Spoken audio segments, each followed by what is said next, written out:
Hello, it's Rose Gwyther. It's time for Thirsty Thursday. I was thinking of what we should do next, but I thought it would be good to just talk to you a little bit about why am I doing this? I'm doing this because I'm concerned for us all of what we're putting on our skin. And I thought I'd talk a little bit about how that affects us a little bit of what you put on your skin. So the skin absorbs. Good thing. Okay? The skin is a barrier. The skin is our largest organ. But the dermal absorption, that means dermal means skin, is the transport of chemicals from the outer surface of the skin into the body. Now, studies have shown that the absorption of chemicals through the skin occurs without even being noticed by anyone. And it gets into our bloodstream. Some things do, some things don't. Some things penetrate. Some things penetrate and absorb and get into our bloodstream. But we most definitely absorb things through our skin and into our bloodstream. But it's not as easy as saying, 60 or 70% of the stuff will get into your bloodstream. It's not that easy. And that's why it's very important we are mindful of what we put on our skin. And that's why I've been going through all the products that touch our skin, what's in them, how it's good, how it rates on the Environmental Working Group scale, so you will know. So you will feel better about putting things on your skin. And I've been doing all the research for you to tell you if something had something in it I quite didn't like. And Young Living is doing some things to help with some of those things. They're reformulating. But anyway, things get into the things, and some have a more absorption rate than others.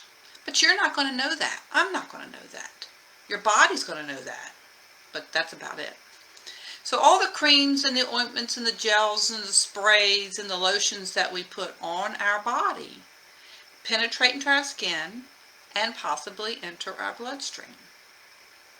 But those things that penetrate and join the bloodstream, we don't know what they're causing.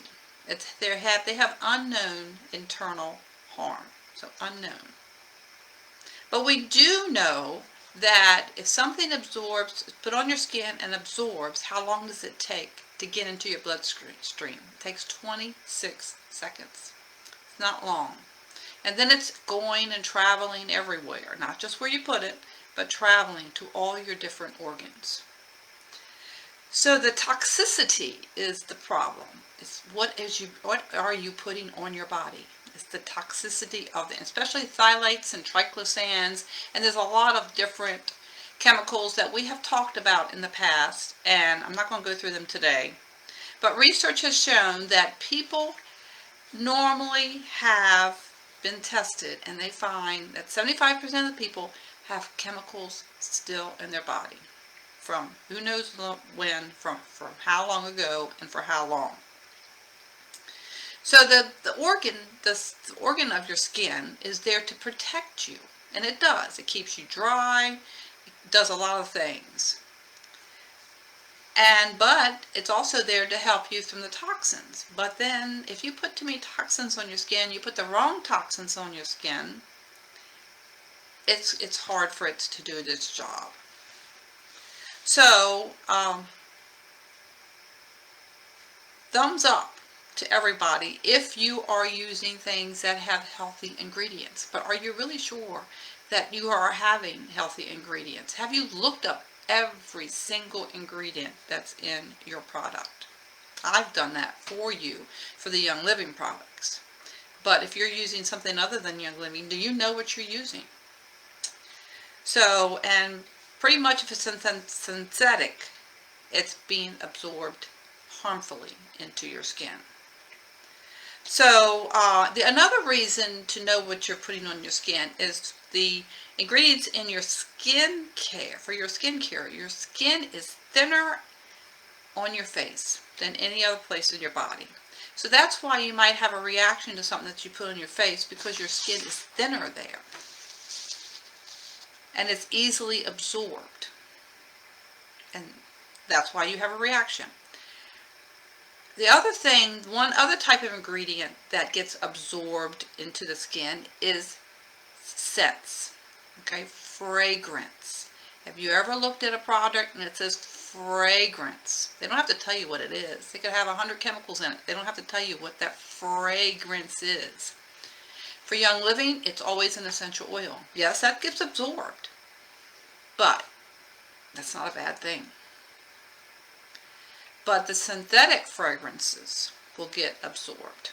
That they have very, very small molecules. Anything that's a scent has very small molecules, and it's easily absorbed and easily gets into your bloodstream. So that's something to think about. That whatever you put on your body, that scent is getting into your bloodstream. And it's also, let's see what else I have. Whether or not the synthetic that gets absorbed will cause some type of damage, you don't know that. And how it's absorbed and the reaction in your body and how long is it going to stay in your body, you don't know that. Some things the liver and the kidney will process out, and then you'll expel it and it's gone. But other things will stay in the fat, will stay in your bones, will even stay in your organs. Your kidney and your liver can only process so much. Okay, if you keep feeding it bad stuff, it's going to not be able to clean out the gunk. That's just the way it is. And the way the chemicals react in the body depends on not only the chemical itself, but your age, your sex, your genetic background, your diet, your previous exposures, because sometimes chemicals can just help to instigate or absorb more easily other chemicals. So they just keep on going. They just keep on piling on each other. So this is what makes it very harmful for you if you don't know what you're putting on your body. And we've all been there. We did it for years not knowing what we don't know today, knowing what I don't know today at least. Hopefully you are being mindful of what you're putting on your body, because it's difficult to understand the ingredients, what you're putting on your body, how long they stay in your body, and whatever adverse reactions that your body may not tell you today, but may tell you 10 years from now, that wasn't a good thing that you did, and now you're going to pay for it with some kind of chronic issue. So it's best to choose the better product. It's best to choose what you know is in it. And I always thought that if you can't pronounce the word, the ingredient, it was bad for you. But that's not true. I'm having trouble pronouncing a lot of the good, healthy ingredients that are in the Young Living products. So you can't go by that anymore. But look them up. See what you have. And I will talk more about some of the more harmful ingredients that you should be looking for. But I can't tell you them all, because there's so many out there. There's thousands, like 4,000 chemicals out there that are not banned from putting on our bodies. So that's all I have for you today. Please be mindful. Please pay attention to what you're putting on your body. And Young Living products can be trusted. And if you transfer by, you start using loyalty rewards, and you'll end up getting 25% back on every order that you can use for other things. So it's the best way of getting your natural products and doing good things for your body. Have a great day, and I will see you next week. Bye.